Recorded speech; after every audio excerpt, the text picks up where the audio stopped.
I listened to Stevie Wonder a lot growing up. That was kind of like Motown, Wall of Sound, some of his early songs.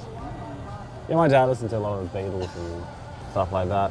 I got into that sort of stuff from bands like Spiritualized.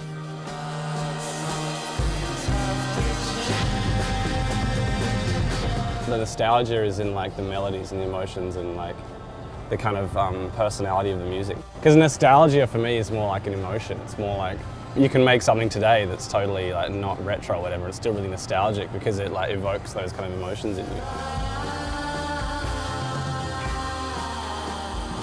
The last album was a bit more kind of structured in that we just signed a record deal and we were like doing the album, you know, from the record deal. And with this album, it was kind of just in between touring because I've got a studio set up in my house and I just basically record as much as I can.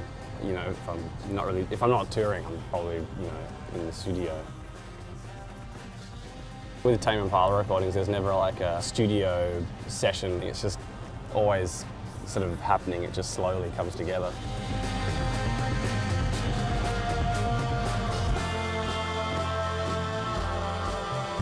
Like some band saves up from like playing 10 gigs and like working jobs for 6 months and goes to a studio and pays $500 a day to record, and then they don't like the sound of it, or the producer guy stooges them, and then they're suddenly like poor with like a shit album. It's a really amazing thing that people can finally have the confidence that if they make something in their bedroom and it doesn't sound like everything else on the radio, then it doesn't matter. You know, it can still sound as crappy as hell as long as it feels good. People are going to listen to it and be open-minded to it.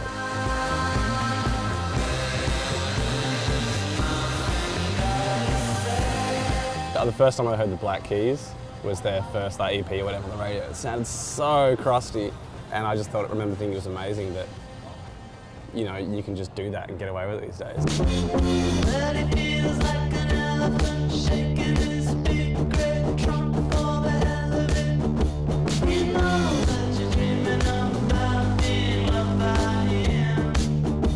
We've played with a few bands now, like, who are younger than us, who really like the 90s. To me, like, the 90s was pretty crap. I used to think that about the 80s, but I'm well into the 80s now. I don't know. Yeah, it's funny how it's just become like another decade.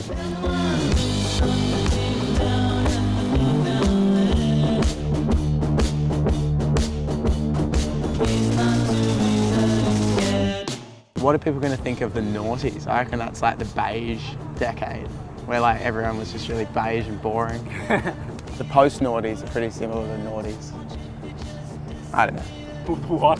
What do you even call this decade? There's a good question for you. The teens? Oh wait, we're We're in in the the seconds. teens. We're not even in the noughties. This isn't the noughties, is it?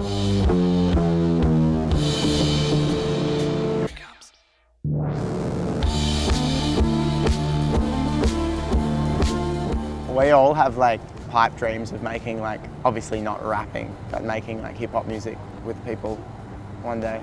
Oh yeah, I'd love to make a hip hop album with someone. I just need someone to like kick me up the bum to do it. We're like massive OutKast fans. That would be a dream come true.